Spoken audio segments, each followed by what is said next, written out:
Dear students, ഈ വീഡിയോയിൽ നമ്മൾ പഠിക്കാൻ പോകുന്ന ചാപ്റ്റർ NIOSൻ്റെ ക്ലാസ് 10, അതായത് സെക്കൻഡറിയിൽ ഇംഗ്ലീഷിനകത്ത് 10th ചാപ്റ്ററാണ് നമ്മൾ പഠിക്കാൻ പോകുന്നത്. അപ്പോൾ ഈ ചാപ്റ്ററിൻ്റെ പേര് noise, how it affects our lifes എന്നാണ്. ഒന്നുകൂടി പറയാം, noise, how it affects our lifes. അതായത് ശബ്ദം എങ്ങനെയാണ് നമ്മുടെ ജീവിതത്തെ ബാധിക്കുന്നത് എന്നതിനെ പറ്റിയിട്ടാണ് ഈ ചാപ്റ്റർ. അപ്പോൾ ഞാൻ ഈ ചാപ്റ്റർ വായിക്കാൻ തുടങ്ങുകയാണ്.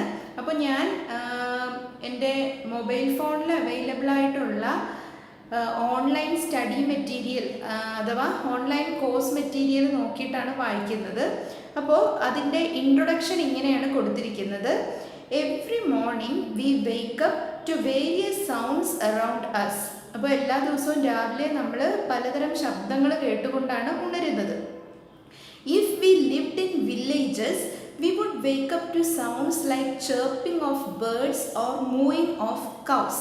നമ്മളൊരു ഗ്രാമത്തിലാണ് താമസിക്കുന്നതെങ്കിൽ രാവിലെ എഴുന്നേൽക്കുന്നത് നമ്മൾ പക്ഷികളുടെ ശബ്ദവും പശുക്കളുടെ ശബ്ദവും ഒക്കെ കേട്ടുകൊണ്ടായിരിക്കും. If we lived in towns we would hear the chime of the clock or the car horns as we awake. എന്നാൽ നമ്മൾ പട്ടണങ്ങളിലാണ് താമസിക്കുന്നതെങ്കിൽ നമ്മൾ ക്ലോക്കിൻ്റെ ആ ഒരു മണിയടി ശബ്ദവും അല്ലെങ്കിൽ കാറുകളുടെ ഹോണടി ശബ്ദവും ഒക്കെ കേട്ടായിരിക്കും ഉണരുന്നത്. Which of these sounds are pleasant and melodious? അപ്പോൾ ഇതിൽ ഏത് ശബ്ദങ്ങളാണ് നമ്മൾക്ക് പ്ലസൻ്റ് ആയിട്ടും അല്ലെങ്കിൽ നമുക്ക് സന്തോഷം തരുന്നതും മെലോഡിയസ്, അതായത് മധുരമായിട്ടുള്ളത് ഏതൊക്കെ ശബ്ദങ്ങളായിരിക്കും? And which are unpleasant and harsh. അപ്പോൾ ഏത് ശബ്ദമായിരിക്കും നമുക്ക് അരോചകമായിട്ടുള്ളതും ഹാർഷായിട്ട് അല്ലെങ്കിൽ പരുക്കനായിട്ടുള്ളതും ആയിട്ടുള്ള ശബ്ദങ്ങൾ ഇതിൽ ഏതൊക്കെയാണ്? Let's read the lesson and distinguish between the welcome and unwelcome sounds. അപ്പോൾ നമുക്ക് ഈ ലെസൺ വായിക്കുന്നതിലൂടെ ഏതൊക്കെ ശബ്ദങ്ങളാണ് വെൽക്കം അല്ലെങ്കിൽ സ്വീകാര്യമായതെന്നും അൺവെൽക്കം അല്ലെങ്കിൽ അസ്വീകാര്യമായതും ആയിട്ടുള്ള ശബ്ദങ്ങൾ ഏതൊക്കെയാണെന്ന് നമുക്ക് നോക്കാം. അപ്പോൾ ഈ ലെസൺ പഠിക്കുന്നത് കൊണ്ടുള്ള ഒബ്ജക്റ്റീവ്സ് ഇവിടെ കൊടുത്തിട്ടുണ്ട്. അത് മനസ്സിലാക്കുന്നത് നമ്മുടെ ഈ ലെസണിനെ പറ്റിയിട്ടൊരു ഐഡിയ കിട്ടാൻ നല്ലതായിരിക്കും. അപ്പോൾ ഒബ്ജക്റ്റീവ്സ് ഇവിടെ കൊടുത്തിരിക്കുന്നത്: after completing this lesson you will be able to discriminate between sound and noise. അപ്പോൾ ഈ ലെസൺ മനസ്സിലാക്കുന്നതോടുകൂടി നമ്മൾക്ക് സൗണ്ടും നോയ്സും തമ്മിലുള്ള വ്യത്യാസം നമുക്ക് മനസ്സിലാകുന്നതായിരിക്കും. രണ്ടാമത്തെ objective recognise avoidable and unavoidable noise. അപ്പോൾ ഏതൊക്കെ ശബ്ദങ്ങളാണ് നമ്മൾ ഒഴിവാക്കേണ്ടത്, ഏതൊക്കെ ശബ്ദങ്ങളാണ് നമ്മൾ സ്വീകരിക്കേണ്ടത് എന്ന് നമുക്ക് മനസ്സിലാവും. മൂന്നാമത്തേത് refrain from making avoidable noise. അതായത് നമുക്ക് ഒഴിവാക്കാവുന്ന ശബ്ദങ്ങളിൽ നിന്ന് മാറി നിൽക്കാൻ നമുക്ക് സാധിക്കും. അടുത്തത് create a personal plan to reduce noise pollution. നമ്മൾക്ക് ഓരോ വ്യക്തികൾക്കും ഈ നോയ്സ് പൊല്യൂഷൻ അഥവാ ശബ്ദ മലിനീകരണം ഒഴിവാക്കാനായിട്ട് നമ്മൾക്ക് ചില പ്ലാനുകൾ എടുക്കാൻ സാധിക്കും. അടുത്ത point identify and use some homophones appropriately.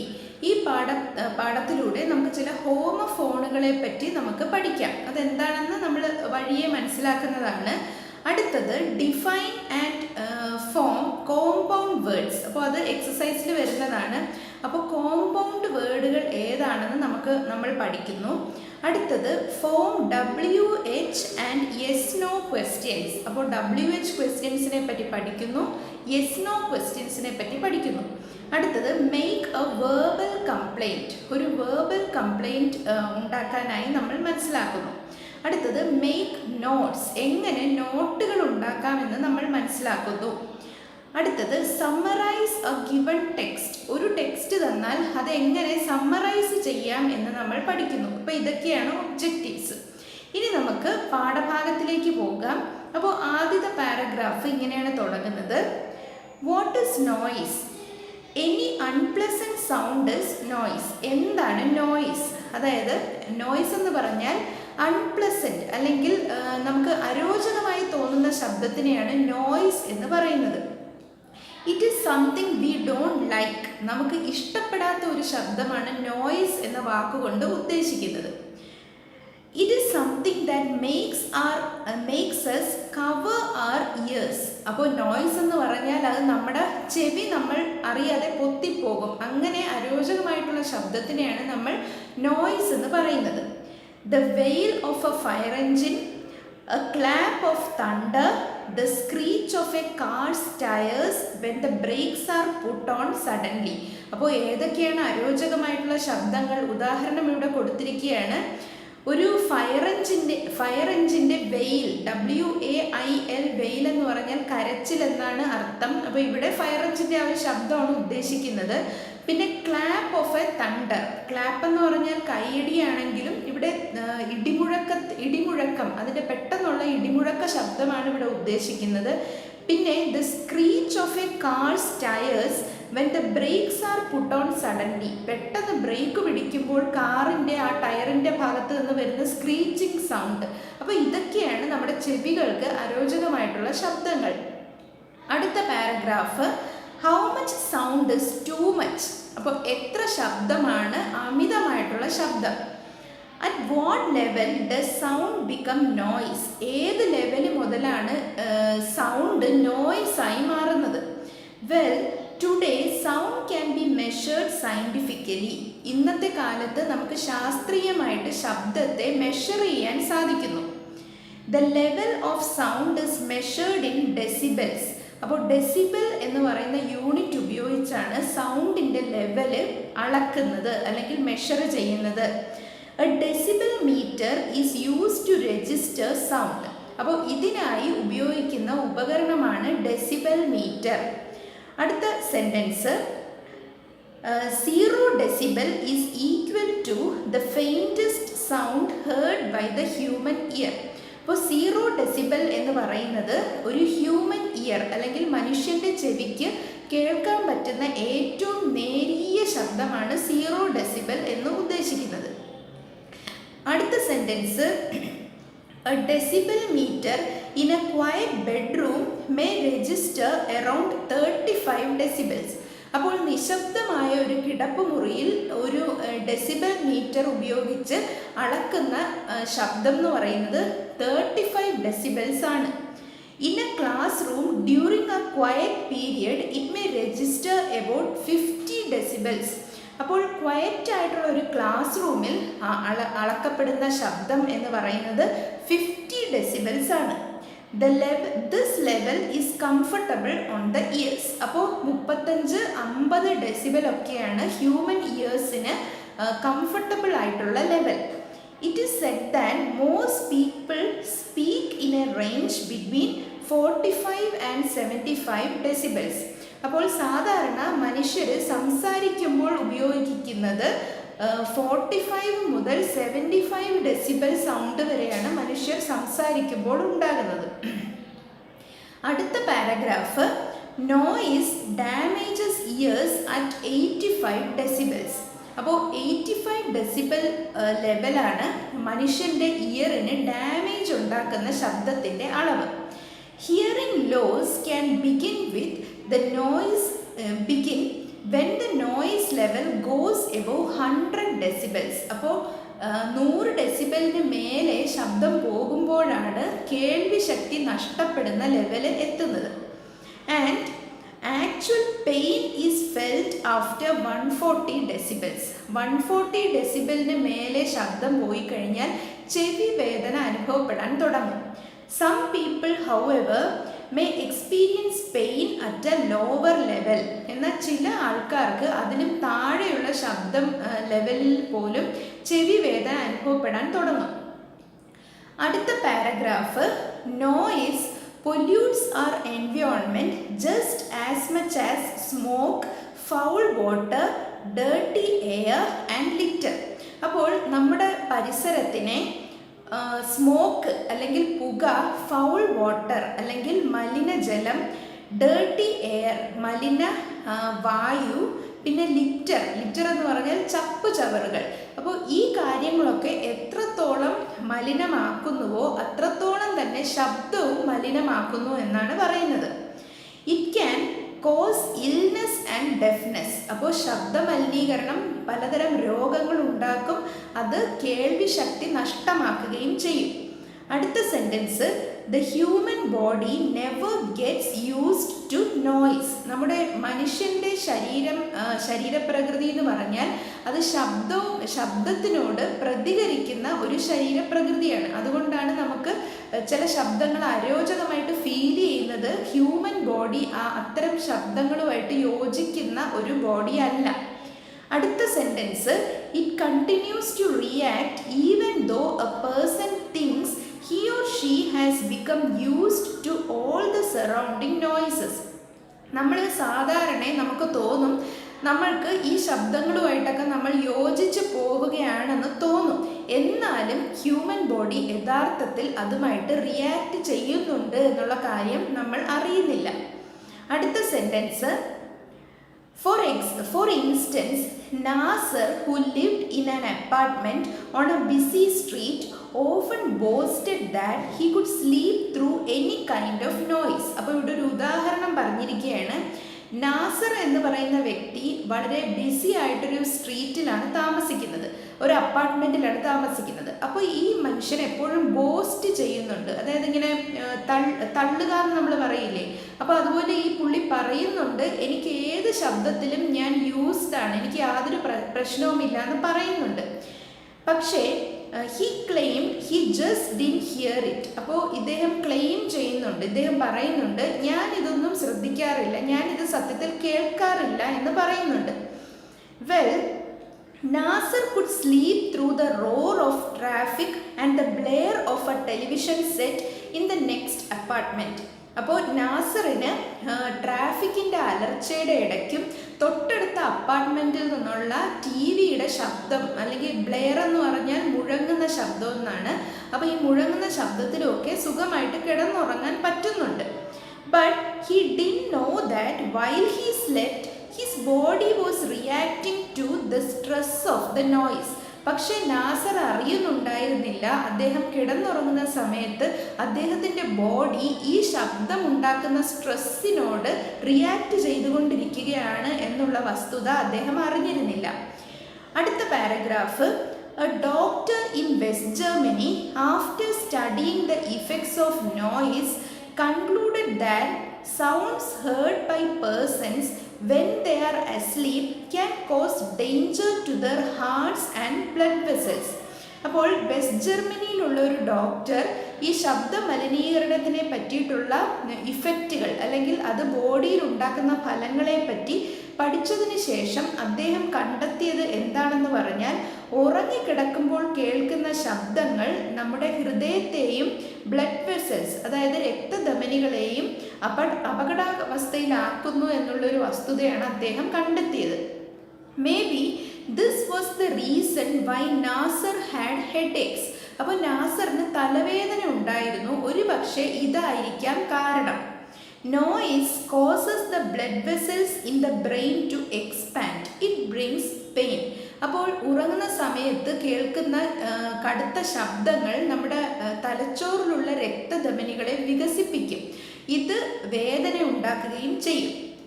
അടുത്ത paragraph, another doctor was researching the effects of loud music by talking to players in a rock band.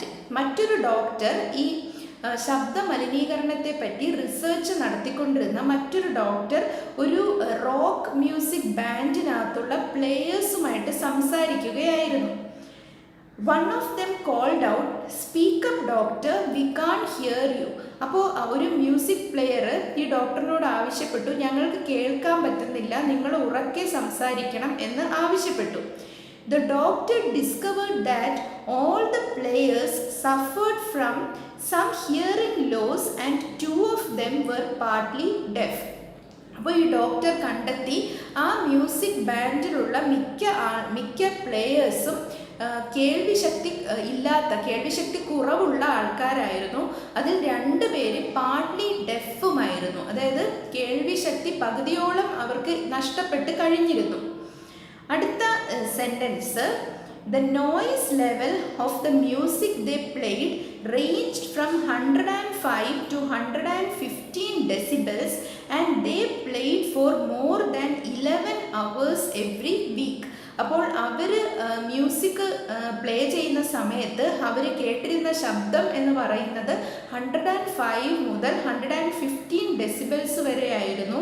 മാത്രമല്ല ഓരോ ആഴ്ചയും 11 മണിക്കൂറോളം കണ്ടിന്യൂസ് ആയി അവർ ഈ ശബ്ദം കേട്ടുകൊണ്ടിരിക്കുന്ന അവസ്ഥയിലുമായിരുന്നു. അടുത്ത paragraph, it is the length of time, often hours and hours of being exposed to loud noises that damages the sensitive part of the inner ear.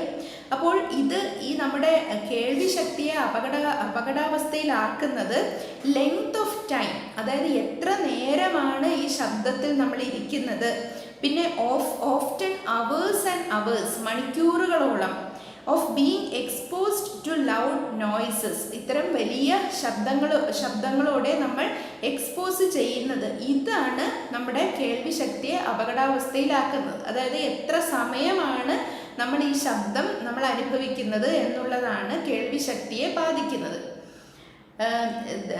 Damages the sensitive part of the inner year, അതായത് നമ്മുടെ ചെവിയുടെ inner ഉൾവശം, അവിടെയുള്ള sensitive part, ലോലമായിട്ടുള്ള ഭാഗങ്ങളെ അത് damage ചെയ്യുന്നു.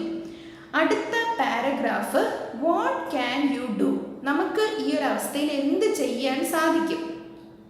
If you start thinking about the harmful effects of noise you will become quieter yourself. അതായത് നമ്മൾ ഈ ശബ്ദ മലിനീകരണത്തിൻ്റെ ഹാംഫുൾ ഇഫക്ട്സ്, അതായത് അതിൻ്റെ അപകടകരമായിട്ടുള്ള ഫലങ്ങളെ പറ്റി നമ്മൾ ചിന്തിക്കുകയാണെങ്കിൽ തന്നെ നമ്മൾ ക്വയറ്റ് ആവാൻ ശ്രദ്ധിക്കും, നമ്മൾ അധികം ശബ്ദം ഉണ്ടാക്കാതിരിക്കാൻ ശ്രദ്ധിക്കും. അടുത്ത sentence, there are many steps you can take to cut down noise. അപ്പോൾ നമുക്ക് ഈ ശബ്ദം കുറയ്ക്കാനായി നമുക്ക് എടുക്കാൻ സാധിക്കുന്ന പലതരം സ്റ്റെപ്പുകളുണ്ട്. At school for instance, instead of slamming books on a desk, place them quietly. അപ്പോൾ സ്കൂളിലാണെങ്കിൽ ബുക്കുകൾ ഡെസ്കിൻ്റെ മേളിൽ പടയെന്ന് എടുത്ത് വയ്ക്കുന്നതിന് പകരം നമുക്കത് ക്വയറ്റായിട്ട് വെക്കാവുന്നതാണ്. അടുത്ത sentence, instead of walking noisily through the halls walk quietly. ഹോളുകളിലൂടെ വലിയ ശബ്ദമുണ്ടാക്കിക്കൊണ്ട് നടക്കുന്നതിന് പകരം നിശബ്ദമായിട്ടും നമുക്ക് നടക്കാം. അടുത്ത paragraph, at home use one mechanical device at a time. വീട്ടിലാണെങ്കിൽ നമ്മൾ ഒരു ശബ്ദമുണ്ടാകുന്ന മെക്കാനിക്കൽ ഡിവൈസുകൾ ഉപയോഗിക്കുമ്പോൾ ഒരു സമയം ഒരു ഡിവൈസ് ഉപയോഗിക്കുക. In other words, don't run the vacuum cleaner and washing machine at the same time. അതായത് വാക്യൂം ക്ലീനറും വാഷിംഗ് മെഷീനും ഒരേ സമയത്ത് ഉപയോഗിക്കാതിരിക്കുക. Turn down stereos, radios, tape recorders and television sets. അപ്പോൾ റേഡിയോയും സ്റ്റീരിയോസും ടേപ്പ് റെക്കോർഡറും ടെലിവിഷനും ഒക്കെ ഉപയോഗിക്കുന്ന സമയത്ത് ശബ്ദം കുറച്ച് വെച്ച് ഉപയോഗിക്കുക. അടുത്ത sentence, and don't turn on more than one at the same time. അപ്പോൾ ഈ ശബ്ദമുണ്ടാക്കുന്ന ഉപകരണങ്ങളൊക്കെ തന്നെയും ഒരേ സമയം രണ്ടെണ്ണം ഉപയോഗിക്കാതെ ഇരിക്കുക. ഇനി ലാസ്റ്റ് പാരഗ്രാഫാണ് വായിക്കാൻ പോകുന്നത്. Many cities have passed strong anti noise regulations. പല സിറ്റികളും ആൻറ്റി നോയ്സ് റെഗുലേഷൻസ് പാസ് ചെയ്തിട്ടുണ്ട്. അതായത് കടുത്ത ശബ്ദ മലിനീകരണം നിയന്ത്രിക്കാനുള്ള പല നടപടികളും പല സിറ്റീസിലും സ്വീകരിച്ചിട്ടുണ്ട്. Progress is being made towards a quieter world. അതായത് വിദേശ രാജ്യങ്ങളുടെ കാര്യമാണ് ഇവിടെ ഉദ്ദേശിച്ചിരിക്കുന്നത്. നമ്മുടെ ഇന്ത്യയിൽ അത്തരം കടുത്ത നിയമങ്ങളൊന്നും ഇപ്പോഴും നടത്തിയിട്ടില്ല. അതുകൊണ്ടാണ് ഇപ്പോഴും ഇവിടെ ഉച്ചഭാഷിണികളും പ്രസംഗങ്ങളും അങ്ങനെയുള്ള കാര്യങ്ങളൊക്കെ ഉറക്കെ വെച്ചിരിക്കുന്നത്. അപ്പോൾ അടുത്ത sentence, progress is being made towards a quieter world. അതായത് നിശബ്ദമായ ശബ്ദ മലിനീകരണം ഇല്ലാത്ത ഒരു ലോകത്തിലേക്ക് ഒരു പ്രോഗ്രസ് നമ്മൾ നടത്തിക്കൊണ്ടിരിക്കുകയാണ്. But if we want to get rid of the rattle, bang and roar all around us, we have to start being quiet ourselves. അതായത് ലാസ്റ്റ് ഈ ഒരു പാഠത്തിൻ്റെ ലാസ്റ്റ് സെൻറ്റൻസ് ഇങ്ങനെയാണ് കൊടുത്തിരിക്കുന്നത്. അതായത് but if you want to get rid of the rat എന്ന് പറഞ്ഞാൽ ഈ ഒരു കിലുങ്ങുന്ന ശബ്ദമാണ്. ഈ റാറ്റിലുകൾ, ഈ കിലുങ്ങുന്ന ശബ്ദങ്ങൾ, ബാങ് അതായത് വലിയ പൊട്ടിത്തെറി പോലുള്ള ശബ്ദങ്ങൾ, പിന്നെ റോർ അലർച്ചകൾ, ഇങ്ങനെയുള്ള നമ്മുടെ ചുറ്റുമുള്ള ഈ ശബ്ദങ്ങൾ നമ്മൾക്ക് ഈ ശബ്ദങ്ങളിൽ നിന്ന് നമ്മൾക്ക് മോചനം കിട്ടണമെങ്കിൽ we have to start being quiet ourselves. നമ്മൾ സ്വയം ആദ്യം ശബ്ദം കുറയ്ക്കണം. ഇത് പറഞ്ഞുകൊണ്ടാണ് ഈ ലെസൺ അവസാനിക്കുന്നത്. ഇനി ഈ ലെസൺ ഇതോടുകൂടി കഴിഞ്ഞു. അപ്പോൾ ഇനി അടുത്തത് ഈ ചാപ്റ്ററിൽ നിന്നുള്ള പ്രധാനപ്പെട്ട ക്വസ്റ്റ്യൻ ആൻസേഴ്സും മറ്റ് ഗ്രാമർ പാട്ടും ഒക്കെ PDF ആയിട്ട് തരുന്നതായിരിക്കും. Thank you.